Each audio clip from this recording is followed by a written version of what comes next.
नहीं, दिल से ही है सर। जब हुँ, से मैंने आपको सुना, मेरी तो ज़िंदगी ही बदल गई।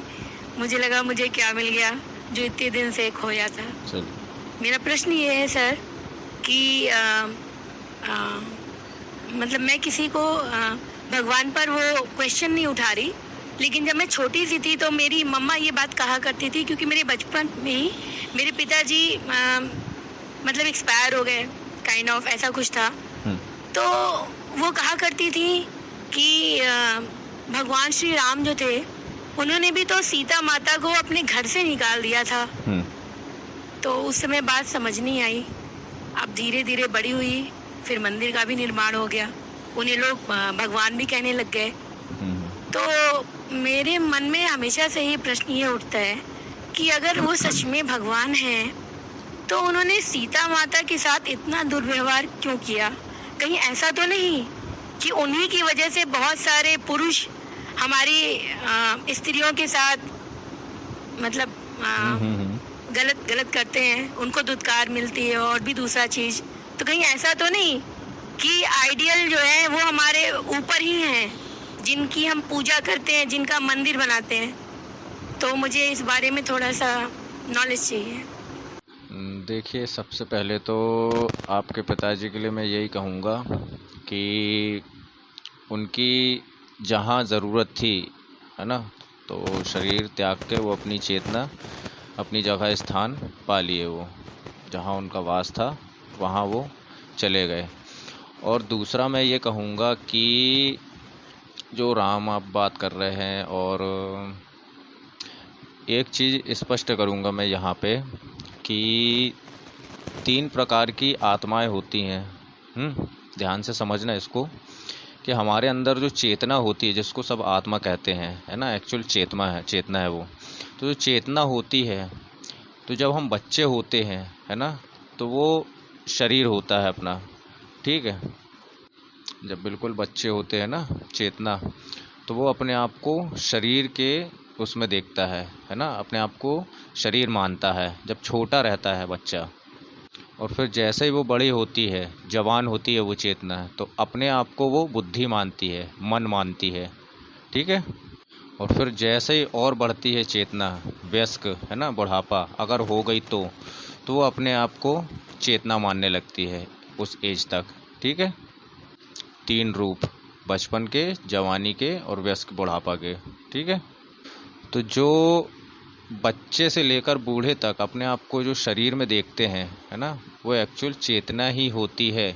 हम शरीर के उसमें ज़रूर देखते हैं, है ना, देह के उसमें ज़रूर देखते हैं, लेकिन वो एक्चुअल चेतना होती है। हमारी शुरुआत होती है चेतना से, उसके बाद फिर बढ़ते बढ़ते मन तक पहुंचती है, और फिर धीरे धीरे उम्र तक अपन जब पूरे पक जाते हैं, हमारी एज जब पूरी पक जाती है ना उम्र, तो वो हो जाती है पूरी आत्मा, है ना? अब हम आते हैं आध्यात्म पे, जहाँ आपका सवाल है। हम्म तो जब हम शुरुआत करते हैं आध्यात्म की, छोटे ही से करते हैं ना, आपको जो भी चीज़ सिखाया सुनाया या आपने देखा, आपने छोटे से ही देखते आए हैं, ठीक है? तो जब हम छोटे से शुरुआत करते हैं तो हम उस समय देह में रहते हैं, है ना?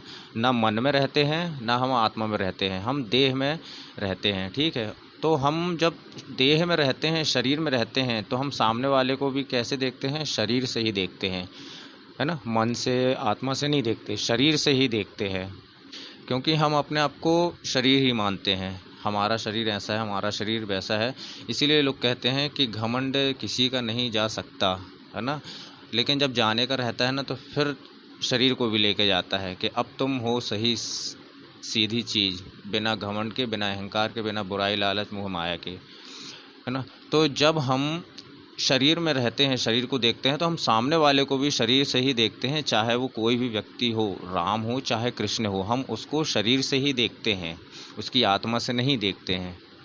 और इसीलिए हम शरीर से देखते हैं, क्योंकि हम शुरुआत ही बचपने से ही करते हैं, है ना? कि राम शरीर है वो, ठीक है? क्योंकि हम छोटे से देख रहे हैं, हमें अभी कोई जानकारी नहीं है, हम अपनी चेतना में हैं। और फिर उसके बाद थोड़ा अपन और आगे बढ़ते हैं, जवानी में आते हैं, तो राम उनके लिए क्या हो जाते हैं? एक कर्तव्य, एक सिद्धांत हो जाते हैं, है ना? कि जो राजा राम होना चाहिए, वो उस टाइप का राजा है जिसने सिर्फ प्रजा की सुनी। तो हम जब अध्यात्म से देखते हैं और थोड़े और आगे बढ़ते हैं अपनी उम्र में, ठीक है, शरीर से और उम्र में आगे बढ़ते हैं जवानी में, तो हम उनको फिर एक सिद्धांत के रूप में देखते हैं राम को। ओके, ध्यान से समझना। और इसी में हम राम को बोलते हैं कि राम एक देह थे, वो एक राजा थे, उनकी एक पत्नी थी, उनका पूरा परिवार था, ठीक है, इस टाइप की बातें चलेंगी। और उन सिद्धांतों में ऐसा नहीं कि हमारे जैसे सिद्धांत हों, है ना, वो उनके हिसाब से सिद्धांत रहते हैं जो किसी को दिखाई नहीं देते हैं, बहुत कम लोगों को दिखाई देते हैं जो आत्मा तक जाते हैं। अभी वहाँ जाऊँगा मैं। तो सिद्धांत इस प्रकार के होते हैं कि उसमें मर्यादा का सिद्धांत भी होते हैं, त्याग का सिद्धांत भी होता है, और बलिदान का सिद्धांत भी होता है, जीत का सिद्धांत होता है, संघर्ष का सिद्धांत होते हैं। ये सब सिद्धांत होते हैं जो आजकल नॉर्मल इंसान में है ही नहीं। अगर चाहे तो बन सकता है, पा सकता है, तो वो खुद ही राम हो जाए वो।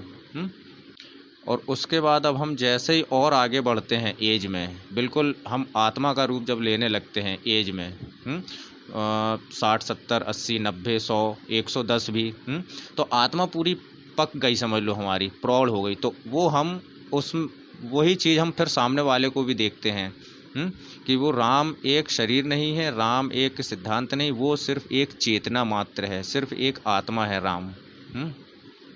और गीता में ये भी है कि राम ब्रह्म परमात्मा रूप। तो ये लाइन इसलिए दी गई है गीता में कि आप राम को कहीं शरीर ना समझ लो, कहीं एक सिद्धांत ना समझ लो, वो एक सिर्फ चेतना है, आत्मा है मात्र। लेकिन हम उनको शरीर की नज़रों से ही देखते हैं, और शरीर की नज़रों से देखें तो सीता भी दिखी, उसके बाद उनने जो भी किया सीता के साथ या घर में जो भी हुई, वो हम शरीर के उससे देखते हैं, आत्मा के उससे नहीं देखते। तो ये मन और आत्मा तक तो बहुत ही 1%, आधे % इंसान पहुंच पाते हैं, बाकी सब शरीर में ही रहते हैं। तो इन शरीर वाले लोगों के मंद बुद्धि लोग इंसान जो हैं, उनके लिए ये कथाएं बनाई गई हैं, कि राम एक शरीर थे, और फिर शरीर था तो वो एक व्यक्ति थे, हाँ व्यक्ति थे, तो उनकी भाई एक पत्नी भी थी, उनके फिर पुत्र भी हुए, उनके जीवन में जो भी हुआ, तो इन सब चीज़ों के लिए कहानी कथा लिखी गई हैं, बताई गई हैं, है ना। जो आगे नहीं समझना चाहता है कि राम एक्चुअल में है क्या, समझना ही नहीं चाहते हैं, तो उनके लिए ये कथा, रामायण सीरियल, स्टोरी, कहानी बनाई गई हैं। और आज धर्म का मतलब सिर्फ कथा, आरती, चालीसा बन के रह गई है। कभी भी इसके आगे हम उठना ही नहीं चाहते हैं कि हमें इसके ऊपर कोई उठाए। सब कुछ कर लेंगे राम के नाम से, और आपके मन में ये रहेगा कि राम बहुत खुश होंगे, इससे अच्छा होता है, परिवार अच्छा रहता है, सुख समृद्धि रहती है, शांति रहती है। कहाँ पे है शांति, कहाँ पे है सुख, कहाँ पे है खुशी, कहाँ है समृद्धि?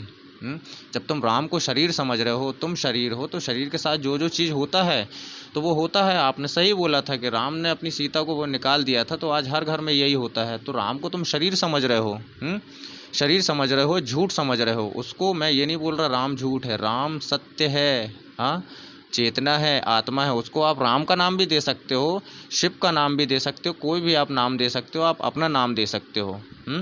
लेकिन आपने वो शरीर की नज़रों से देखा, तो शरीर एक व्यक्ति, और व्यक्ति के साथ ऐसा हुआ तो क्यों हुआ, तो ये सवाल नहीं बनता है बिल्कुल, है ना। और ये सवाल के जवाब के लिए ही ये सब कोई आगे न जाए, तो ये कथा बनी है, रामायण बनी है, चालीसा वगैरह सब बने हैं।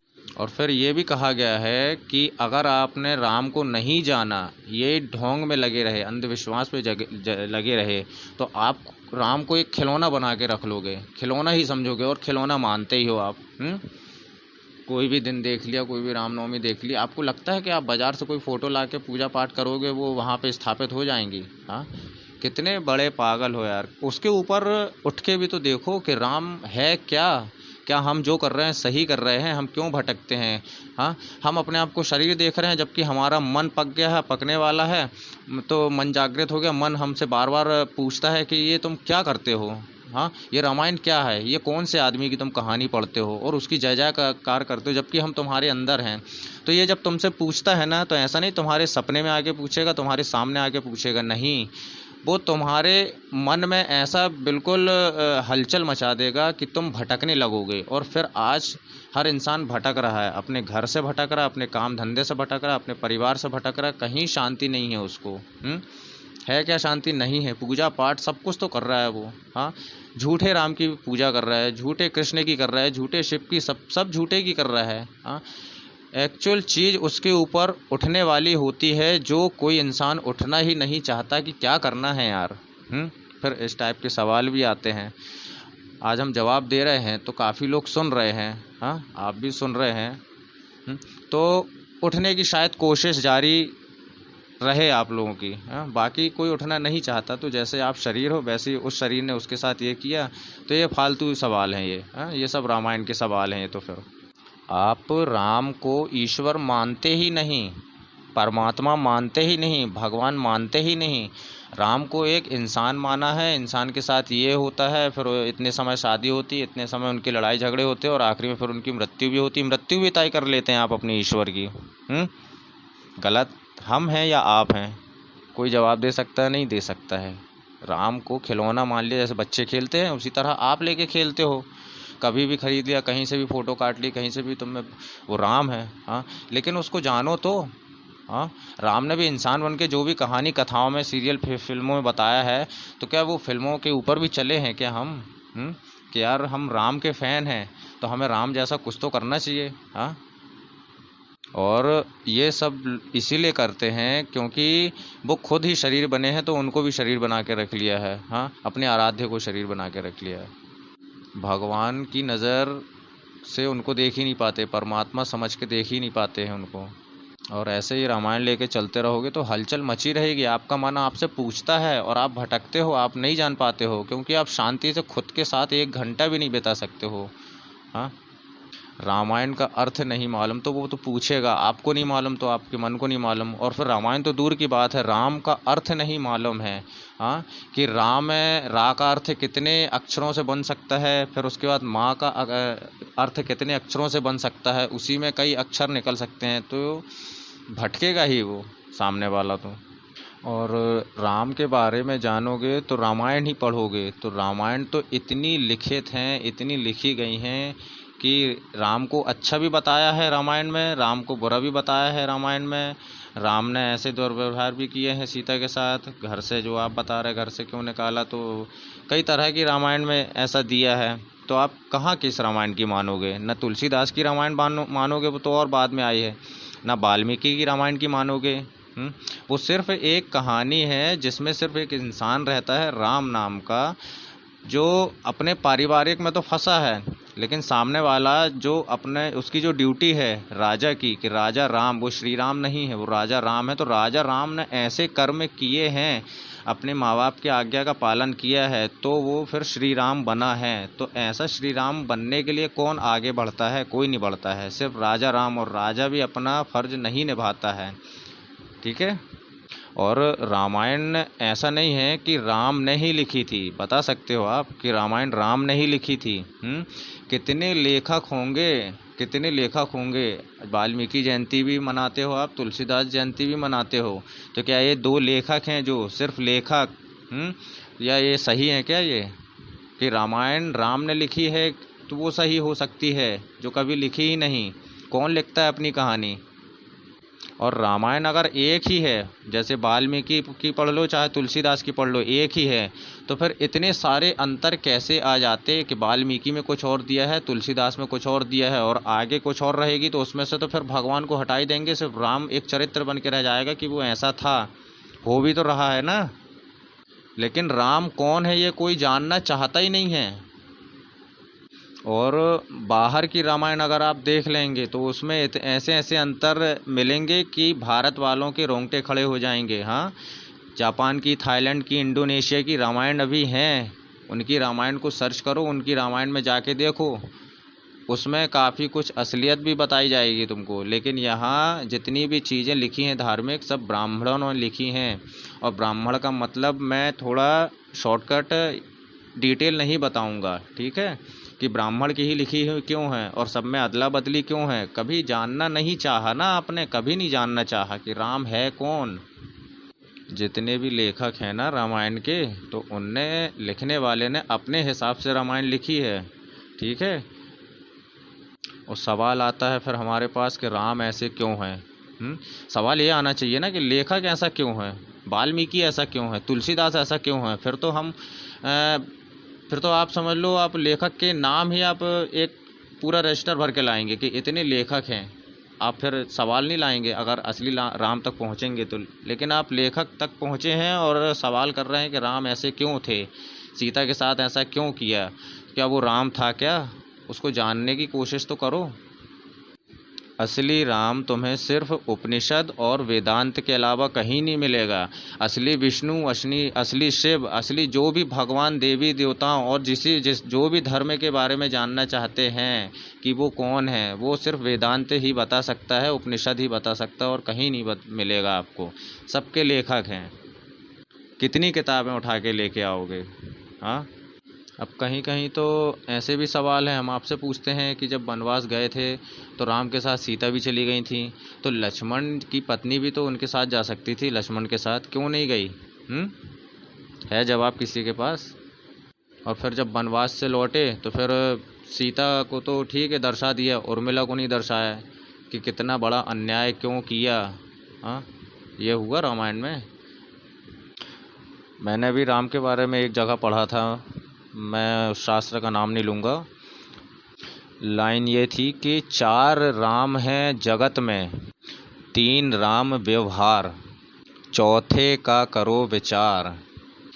4 राम जगत में, 3 राम व्यवहार, चौथे का करो विचार। चौथा मतलब प्रौढ़ आत्मा चेतना, वो राम है। तो उसका विचार कोई करने तैयार ही नहीं है, उस राम का विचार करने कोई तैयार ही नहीं है। तो ये तरह तरह के अपन आक्षेप निकालते भी रहते हैं और यही नौटंकी करते रहते हैं। तो आध्यात्म का मतलब ये नहीं है कि हमें आध्यात्म के बचपन तक ही रहना है, आगे भी बढ़ना है, आगे भी बढ़ना है। जैसे जैसे शरीर बढ़ता है वैसे वैसे हमारा मन भी बढ़ना चाहिए, हमें चेतना तक पहुंचना चाहिए, फिर आत्मा तक पहुंचना चाहिए, ताकि हम सही के पास तो जा सकें। कि ज़िंदगी भर बस वही पहले ही राम के पास भटकते रहें, उनको भी भटकाते रहो। कभी कभी लोगों का भटकने की वजह से मन ऐसा हो जाता है कि आप राम के सामने झुकते झुकते आप खड़े हो जाते हो और फिर विचार आ जाता है, क्या हम सही कर रहे हैं। हाँ, होता है ना कभी कभी किसी के साथ।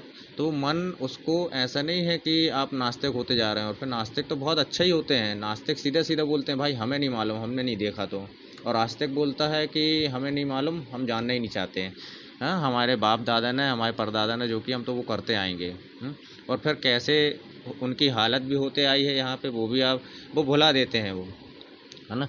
तो असली राम पहुँचने का यही है कि आप उम्र के साथ साथ अपनी समझ, अपनी मन भी इस्तेमाल करो, और आखिरी तक अपनी चेतना का भी इस्तेमाल करो, ठीक है।